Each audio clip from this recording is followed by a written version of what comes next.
Ćao svima i dobrodošli u Jemen obuku pasa. Ja sam Nikola Rožić iz Jemen obuke pasa i edukacije vlasnika. Vi gledate kako početi sa treningom vašeg psa i kada. Pre nego što nastavimo dalje, imate savršenu knjigu Moja prva šapa koju možete poručiti preko našeg sajta, link će biti dole u opisu videa. Ono što je bitno jeste da je ovo knjiga, prva knjiga koja je bukvalno priručnik kako da obučite vašeg psa i kako da izrazite obostrano poverenje. A pre svega da dobijete jednog srećnog psa, a postanete srećna porodica. A sad hajde da pređemo na video.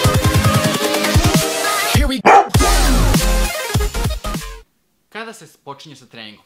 Kada da počnem s treningom? Da li sam zakasnio? Pa da li je vreme da počnem sa treningom kada je ovo moje štene još ovako malo? Da.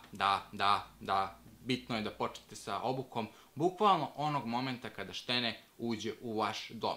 Zašto je bitno? Štene je jednostavno kao prazna tablica, što bi rekli tabula rasa na latinskom.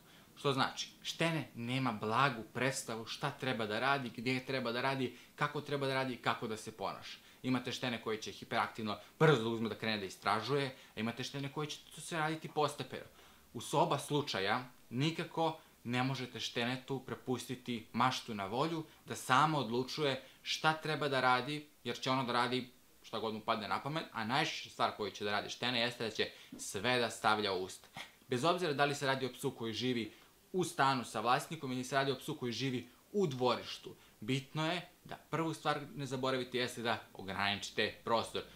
Te 4 stvari koje su najbitnije, pričali smo u jednom videu prije, pogledajte taj video od ranije da biste bili svesni šta treba da radite. A ono što je najbitnije jeste da trening počinje onog momenta kada vaše štene uđe u vaš dom. To nisu neke specijalne vežbice, niti je bitno da vaše štene zna da sedne odmah. Bitno nam je jednostavno da ga pokrenemo na mentalnom nivou, da ga naučimo gde se nužda obavlja, da ga naučimo da možda treba, kako se čeka, kako se zove, da izađe napolje, da nema skakanja, da nema grickanja ovog, da nema grickanja onu. To je sve ono što mi utičemo kao vlasnik da kasnije ne bi imali kada štene poraste izgrizene papuče, patike, pojedene 48. par papuča, izgrizen na tepih. To su sve, da kažemo, prevencije kako bi sebe zaštitili, kako bi štene edukovali, jednostavno objasnili mu šta jest zažvakanje, a šta nije za zažvakanje.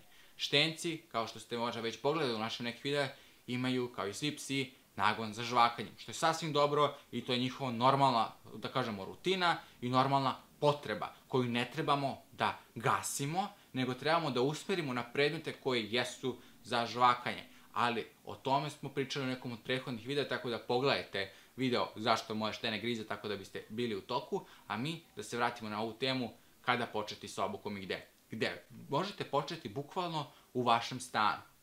Vaš stan je odlično mesto, da kažemo, za početak obuke. Iz prostog razloga jer nema spoljašnjih ometača. Ometači mogu ometati vaše štene i hoće. Zato se i zovu ometači. Ono što je bitno jeste da vi sa štenetom izgradite uslovne reflekse, kao što su fokus, kao što su sedi, pre nego što izađete napolje. Jer ako ne znate te dve stvari sa vašim štenetom i vaša štena ne obraća pažnju na vas unutra, nemojte očekivati će vaše štene obraćati pažnju na vas i napolju. Ako imate malog psa, maltezera, mopsa, pomeranca, nebitno je. Ti psi također trebaju da se treniraju. Kad pričamo o treniranju, ne pričam o dresiranju. Pričamo o treniranju, tačnije o lepom vaspitanju. Da kad pozovete vašeg psa, da vaš pas dođe. Da se vaš pas ne plaši velikih pasa, da se vaš pas ne plaši malih pasa. Da vaš pas ne laje non stop.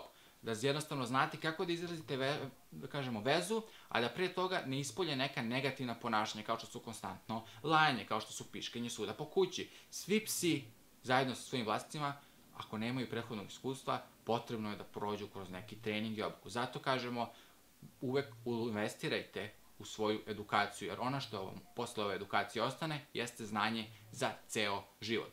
Znači, još jednom, kada se sa treningom počinje, počinje se bukvalno kada štene uđe u vaš dom. Gde se počinje? Pa u vašem domu. Bukvalno u prostoru bez ometača. Ja sam bio Nikola Rožić iz Jemen obuke pasa i edukacije vlasnika, a mi se vidimo u nekom od narednih videa. Ne zaboravite da sve vezano za vaše štene možete pronaći u knjizi Moja prva šapa, te naučiti kako dobijete srećnog psa, a postanete srećna porodica. Mi se vidimo u nekom od narednih videoklipova, a do tad ostanite i naporno trenirajte sa vašim ljubimcem putem pozitivne motivacije. Jednom tako se dobija baš ovo ovde. Srećan pas, srećna porodica. Mi se vidimo u sljedećem videu. Ćao!